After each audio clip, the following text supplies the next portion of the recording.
In this lesson, we're going to take a look at setting up a group policy setting that will allow us to ping or use the ping utility to test whether or not our clients can be reached. And so by default, on the Server 2008 Release 2, whenever we join a client to the domain, we currently cannot ping them. Let me just show you here. I've got a client that's connected to our domain. I'm going to type in CMD and hit enter, and then run the ipconfig command to get my IP address, which is currently 192.168.1.50. I'm going to go over to my server, and I'm going to try to ping this client. Ping 192.168.1.50 and hit enter.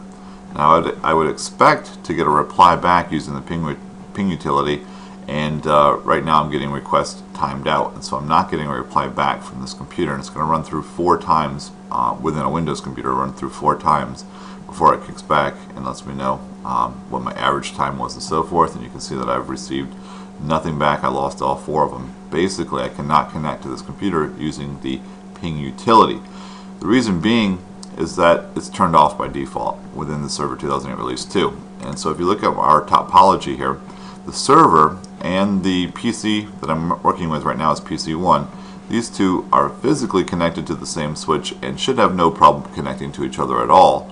However, in the firewall settings, they've already blocked any ICMP requests, and so what we're going to need to do is turn that on, and that's what the ping utility uses to actually connect to another computer. So let's go to our group policy settings and make the changes.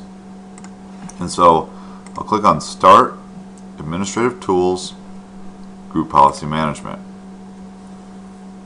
And what we're going to need to do is, if you have it collapsed, you're going to need to expand your forest, your domains, and the domain you're working with. And I'm going to go ahead now in my default domain policy, right click and choose Edit. And what we're going to do is expand the policies, administrative templates, network, and I'm going to move this over because I want to show network connections, the Windows firewall, and we're going to start here on the domain profile. I'm going to move this over, and you can see that there's something that says Allow ICMP Exceptions. I'm going to go ahead and double click it, and you can see the different settings that are defined here. And if you were to read down through here, you'll see that the ping uses the echo request message, and we're going to need to allow inbound echo requests for all of our computers if we want to go ahead and be able to ping the other computers for on my network. So I'm going to go ahead and hit Enable on this one. Please note that you have to have Windows XP Service Pack 2 or higher for this to apply within this group policy setting. I'm going to go ahead and allow inbound echo requests, which is right here. I'll go ahead and choose OK. We can close out of the group policy. I'm going to go ahead and close those down. And what I'll need to do in order for this to take effect is on my client, I'm going to need to run my group policy update. So I'll just type in GP update and hit enter. We're going to wait a moment here. It's going to say that it was successful, and then we're going to attempt to go ahead and run the ping utility one more time. And it does say that it was successful.